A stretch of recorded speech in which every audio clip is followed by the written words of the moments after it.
Title: The Gaslight Trap. She made me think I was the cheater. The Gaslight Trap. She made me think I was the cheater. Chapter 1. The Perfect Beginning. It all started so innocently. Or so I thought. When I look back now, it's hard to pinpoint the exact moment my life started to spiral. If you had told me a year ago that I'd be sitting here, doubting everything I thought I knew, I wouldn't have believed you. Hell, I would have laughed. My wife Amanda and I, we were the couple everyone admired. You know the type. We held hands, shared inside jokes, finished each other's sentences. People used to tell us we were perfect together. I guess even I started to believe it. But that's the thing about perfection. It blinds you. It makes you miss the small cracks forming just beneath the surface. I didn't see it coming, the way everything was about to shatter. I didn't see her coming. I didn't see me coming. You see, Amanda never got jealous. Not once.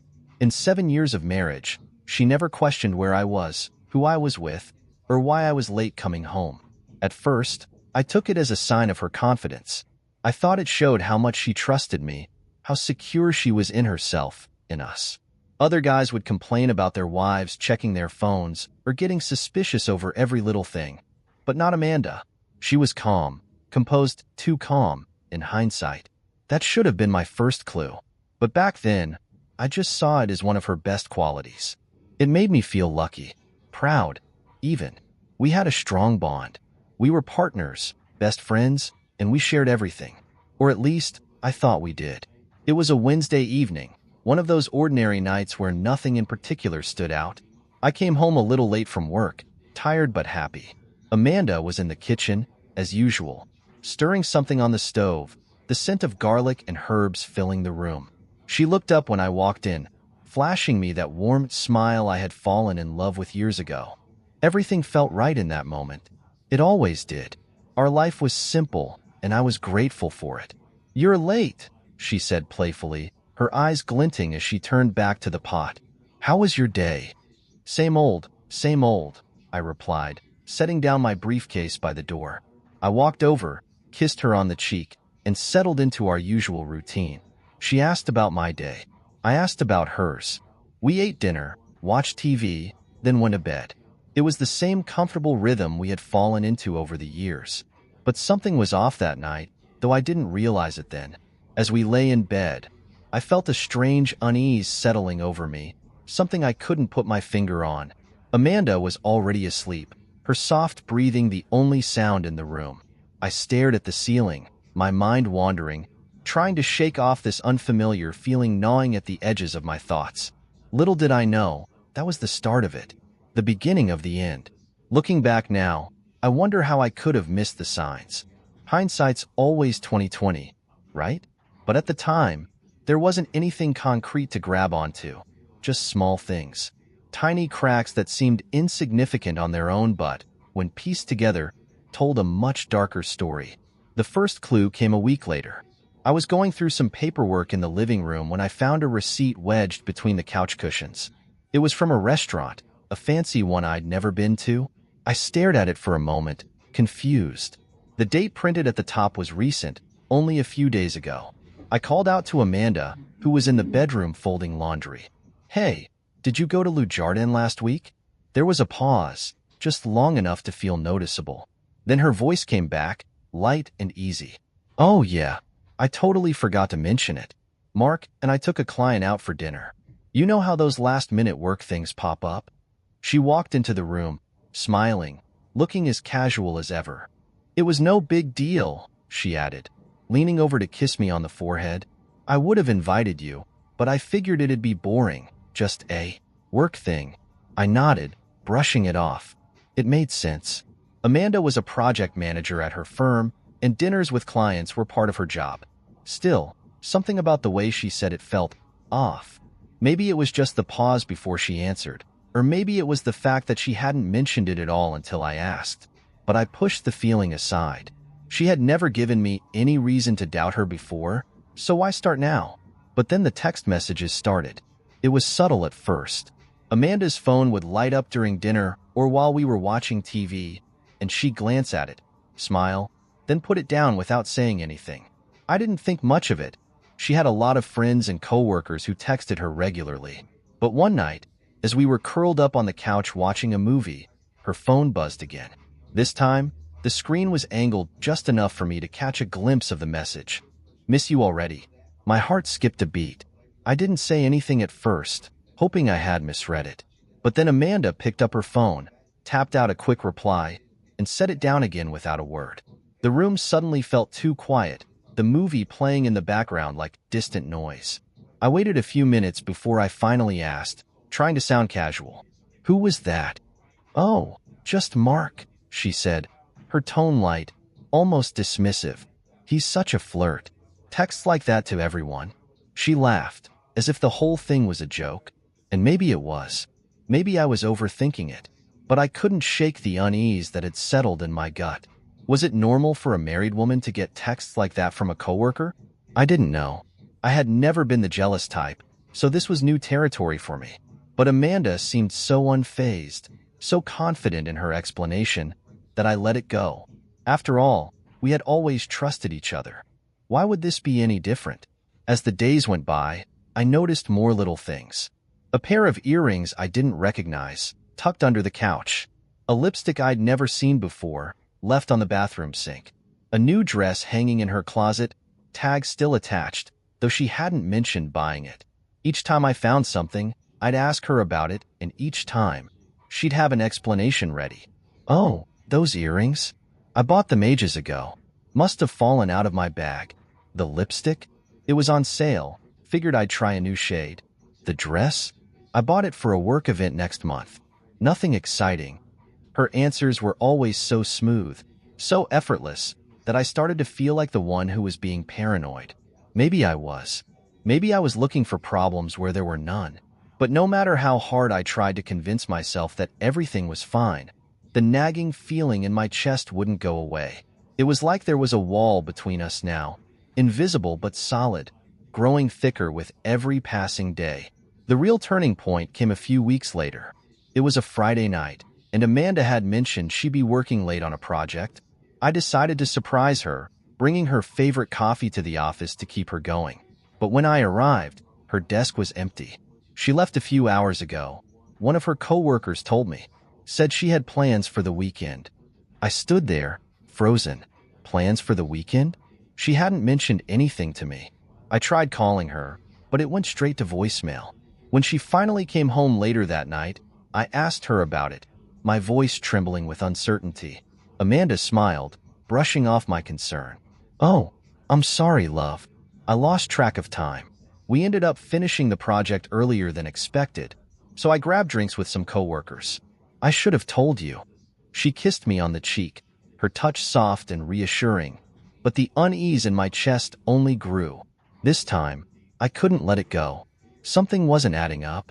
I couldn't explain it, but I felt like I was losing my grip on reality. Everything Amanda said made sense, yet nothing felt right. Was I imagining things? Was I becoming paranoid for no reason? Every time I questioned her, she'd laugh it off, tell me I was being silly, that I had nothing to worry about. And for a moment, I'd believe her. But then the doubt would creep back in, stronger than before.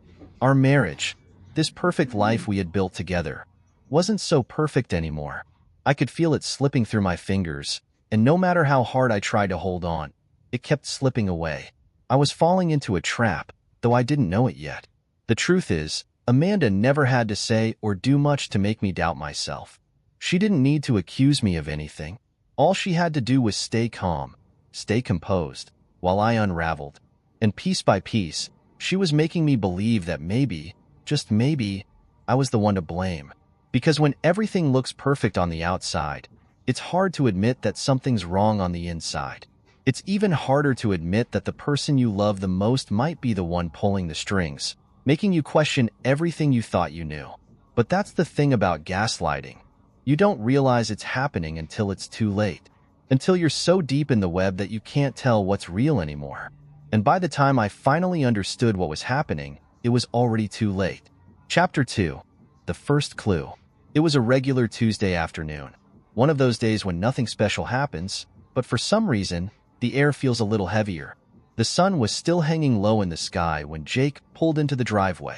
He wasn't supposed to be home this early, but an impromptu meeting cancellation at work had freed up his afternoon. He smiled, thinking how nice it would be to surprise Amanda. They hadn't spent much quality time together lately, what with his long hours and her constant work projects. Jake fished his keys out of his pocket, the metallic jingle echoing in the quiet street. He stepped into the house, the familiar creak of the front door welcoming him home. The house was quiet, empty. Amanda wasn't home yet. He shrugged, figuring she was still at work or out running errands. He kicked off his shoes and made his way to the living room, enjoying the unexpected solitude. As Jake settled into the couch, his eyes scanned the room, casually taking in the familiar surroundings. The throw pillows Amanda had picked out, the stack of magazines on the coffee table, her purse sitting on the armrest where she always left it. Everything looked normal, until something caught his eye. A small piece of paper, half sticking out from between the couch cushions, fluttered slightly as he shifted his weight. It was a receipt. He tugged it free and looked at it, squinting at the tiny printed text. It was from Le Jardin, a restaurant he recognized as one of the most upscale places in town. They'd never been there before, mostly because it was the kind of place you had to book weeks in advance and cost a small fortune for dinner. His brow furrowed. The date on the receipt was from a few days ago. Odd. Amanda hadn't mentioned going out for dinner recently, let alone to such an expensive place. Jake turned the slip of paper over in his hand, his mind slowly piecing together fragments of information. She had worked late that night. He remembered because he'd heated up leftovers and fallen asleep in front of the TV, waiting for her to come home. There had been no mention of dinner with clients or colleagues. No heads up that she'd be at Le Jardin. He sat there for a moment, the receipt feeling heavier than it should in his hand.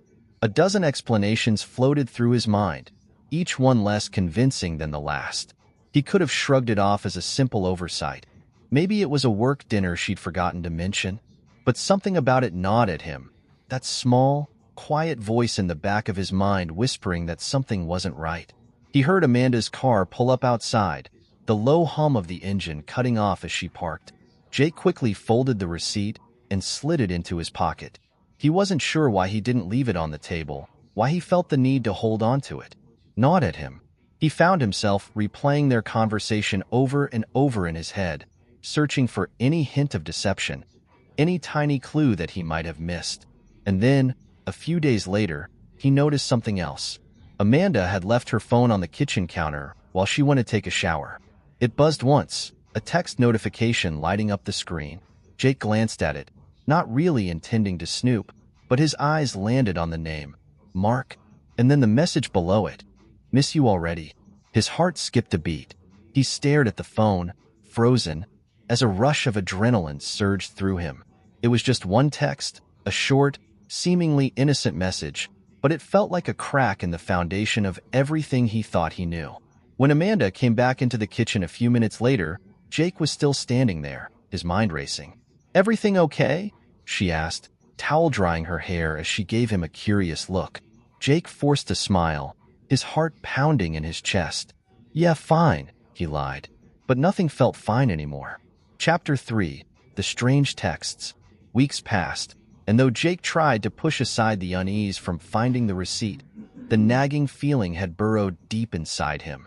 He told himself he was overreacting. Amanda had explained everything. Just a work dinner, nothing more. But something had shifted in him that day. It wasn't just the receipt or the restaurant. It was a feeling he couldn't shake, like a shadow following him wherever he went. He noticed he was more alert now, more observant of things that didn't quite add up. It happened one night as they were curled up on the couch. The room was dark except for the soft glow of the TV screen, flickering images from a movie they'd both seen a dozen times before. Amanda sat beside him, her legs tucked under her, absent-mindedly scrolling through her phone while the movie droned on. Jake glanced at her, feeling the usual comfort he found in these quiet moments together. But then her phone buzzed. He barely noticed at first, the notification light briefly illuminating her face before she clicked the screen off. But something about the way she moved, quick, almost too quick, made him glance over just in time to see the words flash on her phone before the screen went dark. "Miss you already." Jake's heart skipped a beat. He froze, staring at the now blank screen as his mind raced. He couldn't have read that right. He had to be imagining things. His stomach twisted as a cold wave of anxiety washed over him. The message had been from Mark, the same Mark she had mentioned at dinner the other day. The same Mark who supposedly sent flirty texts to everyone. Jake tried to swallow the growing lump in his throat. He didn't want to jump to conclusions. He didn't want to accuse her of something without knowing the full story. But his pulse was pounding in his ears, his thoughts running wild. Miss you already? What did that even mean? He turned to Amanda, who seemed completely unbothered, her attention back on the movie as if nothing had happened. For a moment, Jake considered letting it go, brushing it off as just another flirty text from her coworker. But he couldn't. The words were burned into his mind now, echoing in the silence between them. He shifted uncomfortably in his seat, trying to keep his voice steady. Hey, who just texted you? Amanda glanced at him, her face soft and relaxed, as if she hadn't noticed his tension. Oh, just Mark, she said casually, shrugging it off like it was nothing. He's always texting something stupid. Jake's heart pounded harder. What did he say? She turned her phone over in her hands, then laughed lightly, shaking her head. Oh, that? He said, miss you already. He's such a flirt. You know how he is. She smiled, her eyes twinkling like they always did when she made light of something, as if it was all a joke. He texts like that to everyone, she added with a playful grin, nudging him with her elbow. You don't have to worry about him. He's harmless. Jake wanted to believe. Maybe he wanted to see what she'd say before showing it to her. Maybe he just wasn't ready for the answers it might bring. Amanda walked through the door a few seconds later, her usual bright smile lighting up her face. Hey, babe, she called as she kicked off her shoes and dropped her bag on the floor near the entryway. You're home early. Yeah, last-minute cancellation, Jake replied, getting up from the couch to greet her. He kissed her on the cheek, the routine gesture suddenly feeling a little stilted. Figured I'd surprise you. You did, she grinned, moving past him toward the kitchen. How was your day? Jake followed her into the kitchen, watching as she poured herself a glass of water. His heart was beating a little faster now, the receipt burning a hole in his pocket. He didn't want to jump to conclusions. He didn't want to sound paranoid. But the curiosity was eating at him, and he had to know. So, he started, trying to keep his tone light. Did you have any fancy dinners recently? I found a receipt for Le Jardin. He expected some sort of reaction, maybe a flicker of surprise, a slight pause in her movements, something that indicated she was caught off guard. But Amanda didn't even blink. She barely looked up from her glass as she took a sip of water, then smiled at him. Oh, that, she said with a laugh, as though it were the most normal thing in the world. Mark and I took a client out for dinner last week. Last minute, you know how these things go. She set her glass down and shrugged. It was one of those work things I totally forgot to mention. Sorry, babe. It wasn't anything exciting. She smiled at him, her eyes twinkling like they always did when she teased him. Everything about her body language screamed relaxed. There was no awkwardness, no hesitation in her explanation. It was just Amanda, being Amanda, and yet, Jake felt a strange tightness in his chest, like the air in the room had suddenly gotten thinner. He forced a smile, nodding as if everything made perfect sense. But that nagging feeling at the back of his mind wouldn't go away. Yeah, I get it, he said, trying to sound casual. I don't know. I thought you would have mentioned it.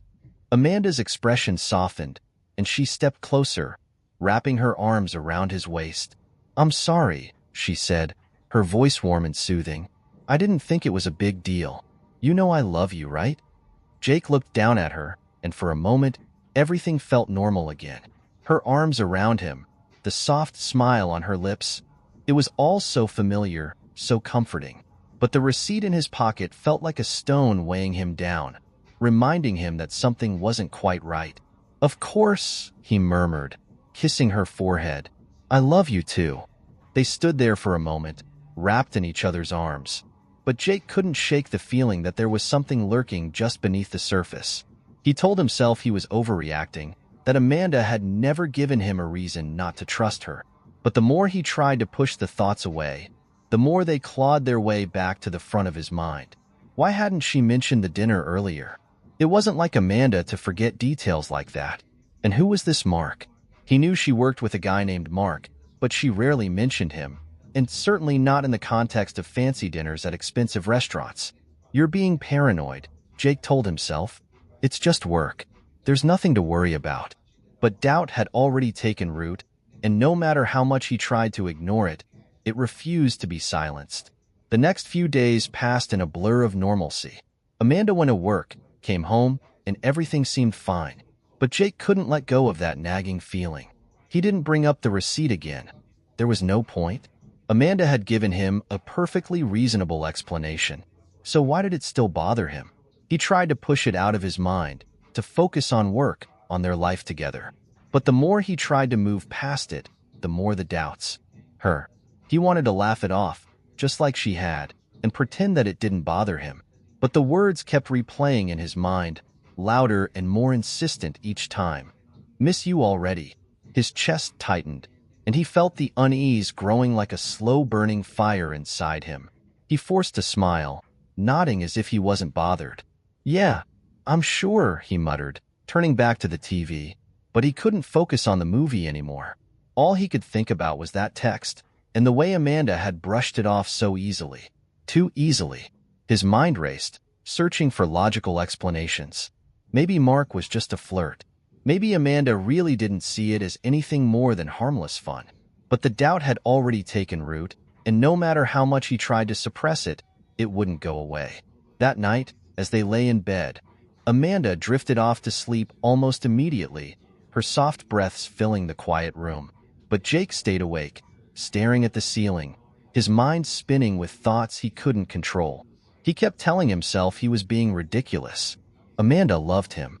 She'd never given him a reason not to trust her. And yet, that text, "Miss you already." Who says that to someone they work with? Who says that if there isn't something more? Chapter 4. The Fake Clues. Over the next few days, Jake tried to act normal, tried to push the growing paranoia to the back of his mind. But it was there, constantly nagging at him, no matter how hard he tried to ignore it. Amanda seemed as calm and loving as ever, her behavior unchanged. She went to work, came home, kissed him on the cheek, and everything seemed perfect. But Jake couldn't let it go. The doubts were like tiny splinters under his skin, itching at him, refusing to be ignored. He started to notice things, small, seemingly insignificant things that, when added together, felt like a bigger puzzle he couldn't quite solve. One evening, as he was cleaning up the living room, he found something unusual. Tucked under the couch, half hidden beneath a cushion, was a pair of earrings. They weren't Amanda's, at least, Jake didn't think they were. He had never seen her wear them before. He held them up, frowning as he examined the delicate silver hoops. When Amanda came into the room, Jake showed her the earrings. "Hey, are these yours?" Amanda glanced at them and smiled, as if it were nothing. "Oh, yeah, I must have dropped them. You know how clumsy I am." She laughed it off, taking the earrings from him and slipping them into her pocket as though it were the most natural thing in the world. But Jake's heart was pounding.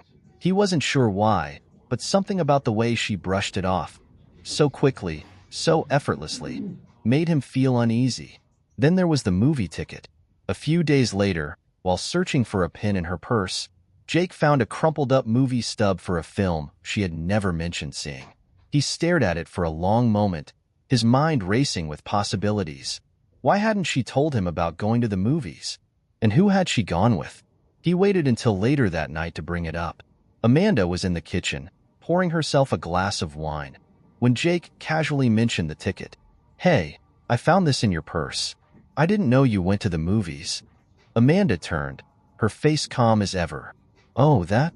I bought it for a friend. She couldn't make it, so I went alone." She smiled, taking a sip of her wine. "I didn't think it was worth mentioning. It was a pretty boring movie anyway." Jake nodded slowly, but the unease gnawed at him. Alone? Amanda rarely went to the movies by herself, and if it wasn't worth mentioning, why had she kept the ticket stub? Each time he found something, Amanda had an explanation.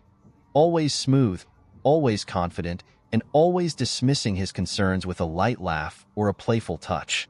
It was maddening. He tried to tell himself it was all in his head, that he was overreacting. But no matter how hard he tried to convince himself, the doubts kept growing. Every small, seemingly innocent thing felt like a clue to something much bigger, something Amanda was hiding from him. Jake couldn't shake the feeling that his life was slipping out of his control. He found himself becoming hyper-aware of every detail, every little thing Amanda did or didn't do. And yet, every time he confronted her, she had a perfectly reasonable explanation, one that made him feel foolish for even asking. Her calm demeanor made him question his own sanity. Was he really being paranoid? Was he overthinking everything? Maybe Amanda was right. Maybe he was just reading too much into things. But the more he tried to ignore it, the more he felt like he was unraveling. He began checking her phone when she wasn't looking, scrolling through her messages in the hopes of finding something, anything that would confirm his suspicions. But every conversation was harmless. Text with coworkers, messages from friends, all innocent and mundane. And yet, he couldn't let go of the nagging feeling that something was wrong. Jake confided in a couple of his friends, hoping for some reassurance.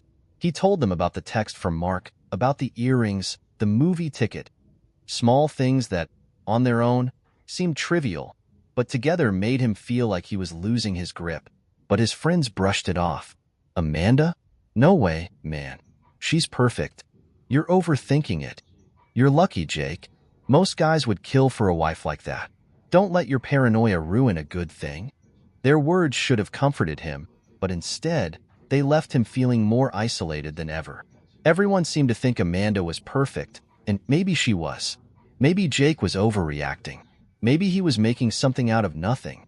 But deep down, he couldn't shake the feeling that he was missing something. Something important. Chapter 5. The twist. Who's the cheater? Jake had always considered himself a rational man. A man grounded in facts and logic.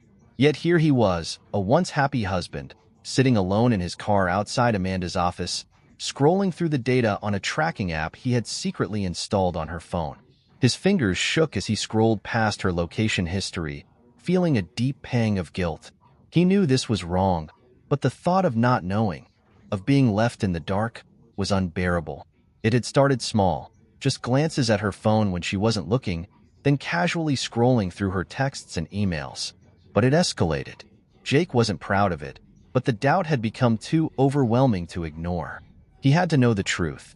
He downloaded the tracking app, trying to convince himself it was harmless. Just a precaution, a way to get peace of mind. But peace of mind never came. Every time he checked, she was exactly where she said she'd be. At work, at the gym, or running errands. She wasn't going to strange places. Her texts were innocent. She didn't make mysterious phone calls or disappear for hours on end. Amanda was the same loving, calm, and composed woman she'd always been. Yet that made it worse. Jake wanted to find something to explain why his mind was unraveling. He started following her after work, staying far enough behind that she wouldn't notice him. At first, it seemed ridiculous. He felt like a character in one of those trashy detective novels he used to make fun of. But the desperation grew. Jake felt like he was teetering on the edge of a cliff, unsure of whether Amanda was hiding something or if he was simply losing his mind. He watched her for weeks, but she never slipped up. Amanda always came home on time. Her phone logs were clean, and her behavior was perfectly normal. To the outside world, she was the picture of an ideal wife. The calmness, the sweet gestures, everything pointed to someone without a care in the world. It only deepened Jake's confusion. Why couldn't he let go? Why was he so convinced there was more to the story? One night, it became too much. Jake was in the kitchen, staring blankly into his drink as Amanda sat on the couch, flipping through a magazine. She looked completely at ease, humming softly to herself. That was when something inside him snapped. He couldn't bear it anymore. The doubts, the questions, the paranoia that gnawed at him every second of the day. He slammed his glass down onto the counter, the loud clink making Amanda look up, startled. "What's going on, Jake?" she asked, her voice calm, though her eyes showed a hint of concern. Jake took a deep breath, feeling the anger bubbling up inside him. What's going on with you, Amanda? You're hiding something. I know you are. She set the magazine down and leaned back, her expression unreadable. What are you talking about? He couldn't stop himself. The accusations poured out, tumbling over one another in a torrent of frustration and pain. He told her about the texts, the earrings, the dinner receipt, the tracking app, everything. His voice shook as he recounted the sleepless nights, the way every little thing made him feel like he was losing his mind. He felt like a man grasping at straws, trying to explain something he didn't even fully understand himself. Amanda listened in silence, her face calm and composed as always, but there was something in her eyes, something sharp, almost calculating. When he finally stopped, his chest heaving with the weight of his confession, Amanda sat quietly for a moment before speaking. "Jake," she said softly, her voice gentle yet firm, "is something going on with you?" Jake blinked, thrown off by the question. "What?" She stood up, crossing the room to stand in front of him. "I found a strange app on my phone the other day, one I didn't put there. I didn't say anything at first because I wanted to give you the benefit of the doubt, but now, I have to ask." She paused, locking eyes with him. "Are you cheating on me?" The room seemed to tilt, the air suddenly thick and heavy. Jake's breath caught in his throat. This wasn't how it was supposed to go. She wasn't supposed to turn this around on him. He wasn't the guilty one. She was. Or at least, he had thought so. But now, "I am not cheating," he stammered, feeling the weight of her gaze pressing down on him. Amanda's expression softened, but there was a sadness behind her eyes that made Jake's stomach twist. She took a step closer, her hand resting gently on his arm. "Then why, Jake? Why are you doing this? Why are you tracking me, accusing me? What's really going on?" Her voice wasn't angry. It wasn't accusatory. It was soft, filled with concern, like she was genuinely trying to understand him. And that's what hurt the most. Jake opened his mouth to speak, but no words came out. The anger that had fueled him moments ago seemed to drain away, leaving him feeling small and foolish. He searched for something, anything, to say that would make sense of what he had done, but there was nothing, just silence. I thought you were hiding something," he finally whispered, his voice hoarse. "I don't know why. I couldn't stop thinking about it." Amanda's eyes welled with tears, and she looked at him with a mixture of sadness and pity. "Jake, I've never given you a reason not to trust me." Her words felt like a punch to the gut. She was right. She had never given him a reason to doubt her. All of this, everything he had done, had been based on nothing more than his own fears and insecurities. How had he let it get this far? Amanda gently squeezed his arm before stepping back. "I love you, Jake, but if you don't trust me, what do we have?" He couldn't answer. All he could do was stand there, feeling like the ground had been ripped out from under him. Chapter 6. The Unraveling. Jake spiraled after that night. He couldn't sleep, couldn't think straight. The guilt weighed on him like a stone, crushing him under its unbearable weight. He had been so certain that Amanda was hiding something, but now he wasn't sure of anything anymore, not even himself. Maybe he was the problem. Maybe he was the one who had broken their marriage. His thoughts became darker, more twisted, as he began to him like a blow to the chest. He had never doubted her before, until she had planted the seeds herself. He had trusted her completely, until she made him believe that she was betraying him. Jake felt sick, like the very ground beneath him had crumbled, leaving him to flail helplessly in free fall. Amanda's expression never wavered. She wasn't angry. She wasn't hurt. She was perfectly composed, her eyes full of a calm certainty that frightened him more than any of the clues she had planted. "I needed to see if you were strong enough," she said quietly, as if it were the most logical thing in the world. "Strong enough to never question me, even when things didn't make sense." Jake stared at her, his mind struggling to make sense of it. Strong enough? She wasn't testing his trust. She was testing his ability to be blindly loyal, to accept anything and everything she did without question. His gut twisted as the realization dawned. She hadn't wanted a partner. She had wanted control. Amanda took a step back, as if their conversation had concluded, as if she had nothing more to say. I need someone stronger, Jake. Someone who won't ever doubt me. Someone who can handle the uncertainty. Her voice was still soft, but there was an edge to it now, a cold finality that told him she had already made up her mind. Jake's chest tightened, his breath coming in shallow gasps. She wasn't leaving him because he had failed some sick loyalty test. She was leaving because she had gotten exactly what she wanted. A complete understanding of his vulnerability, of his weakness. And now, with the satisfaction of having broken him, she was walking away. He reached out, desperate, confused. Amanda, wait, please. But she turned, her hand resting lightly on the doorknob, her gaze unreadable as she glanced back at him one last time. This was never about love, Jake. It was about trust. And now I know the truth. And with that, she was gone. Jake stood frozen in the empty house, the sound of the door closing behind her reverberating in the silence like a gunshot. His mind spun in chaotic circles, trying to process what had just happened. He had thought she was cheating. He had thought she was hiding something. But in the end, the betrayal was far deeper than infidelity. She hadn't just broken his trust. She had made him doubt his own mind, his own perception of reality. His knees buckled, and he collapsed onto the couch, his head in his hands. He felt hollow, like something vital had been torn from him, and there was nothing left to fill the void. Amanda's words echoed in his mind, twisting the knife deeper into his heart. If you really loved me, you would never have doubted me. Chapter 8. The Cliffhanger. In the days that followed, the house was eerily quiet. Jake wandered from room to room, each space filled with memories of the life he thought he had, the life Amanda had destroyed with her game. He felt like a ghost, drifting through the remnants of a marriage that had never really existed. The Amanda he had loved, the one he had trusted completely, was gone.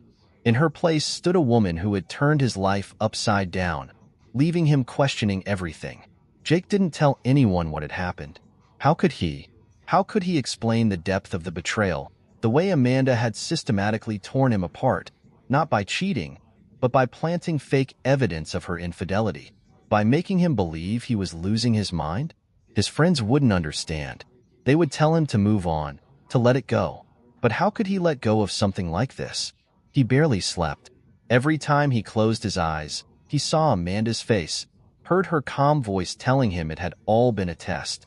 He replayed their conversations over and over, trying to make sense of it, but it was like trying to grasp smoke. The more he thought about it, the more confused he became. The worst part was the guilt.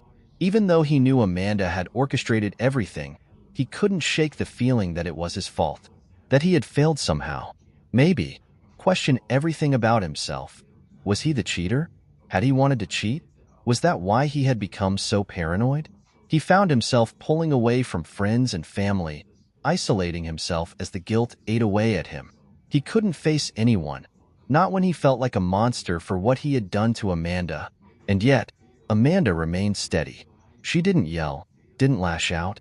She simply carried on, her calm demeanor never faltering, though there was a sadness in her eyes that Jake couldn't ignore. She seemed hurt by his suspicions, but she never let it break her. She still kissed him goodnight, still told him she loved him. But there was a distance now, a gap that Jake wasn't sure he could ever bridge. The final blow came one evening when Amanda sat him down at the kitchen table.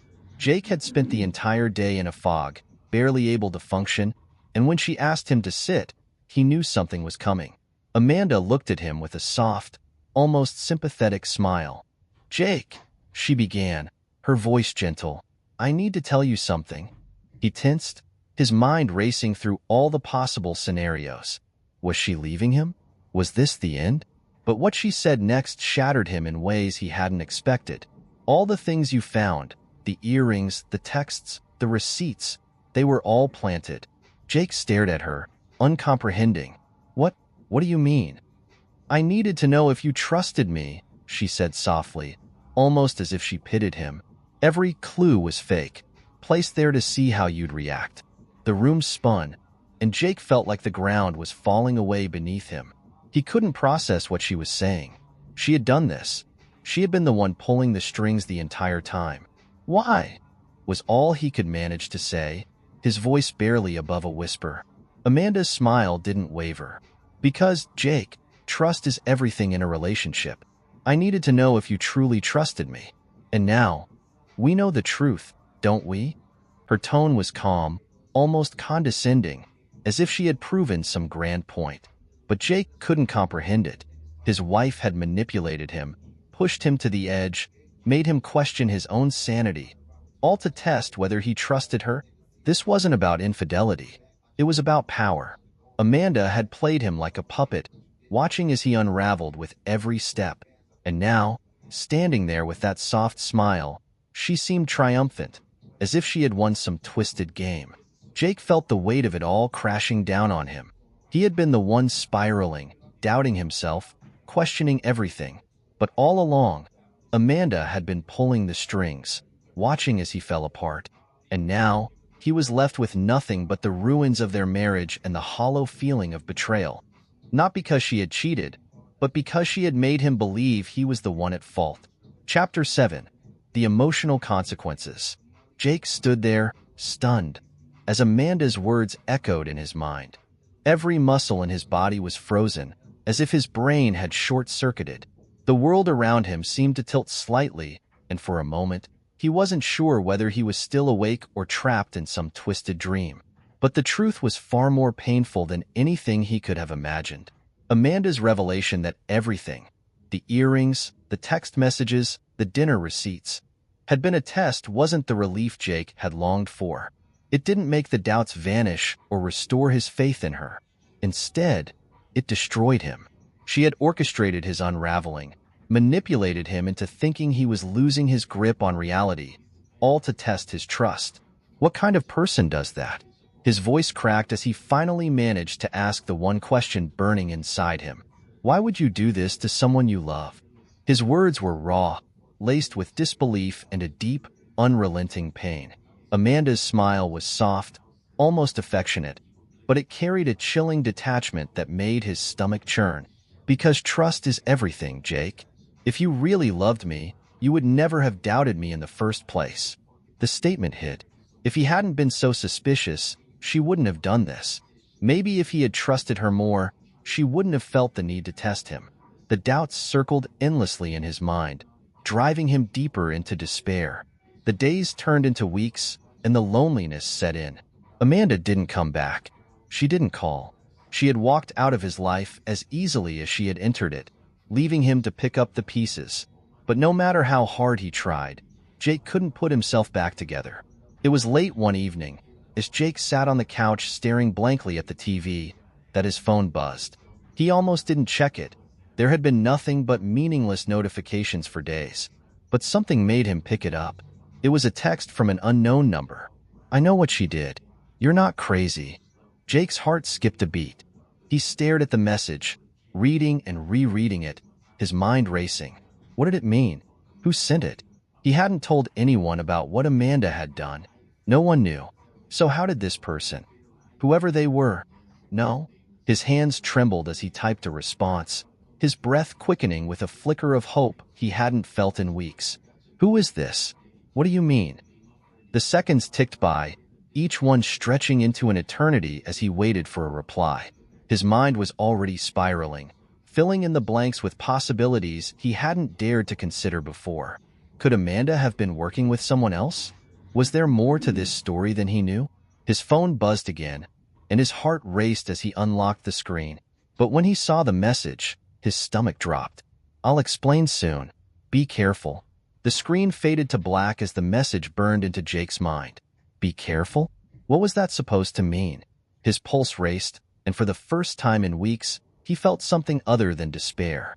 He felt curiosity. There was more to this. There had to be. Jake sat back on the couch, his mind whirling. The betrayal Amanda had inflicted on him had left him shattered, but now, a new question had taken root in his mind. If Amanda hadn't been working alone, who else was involved? And what else hadn't she told him? The darkness of the house seemed to close in around him, but this time, it wasn't suffocating. It was a mystery, one he had to unravel. And as he sat there in the quiet, Jake realized that this wasn't over. Not by a long shot.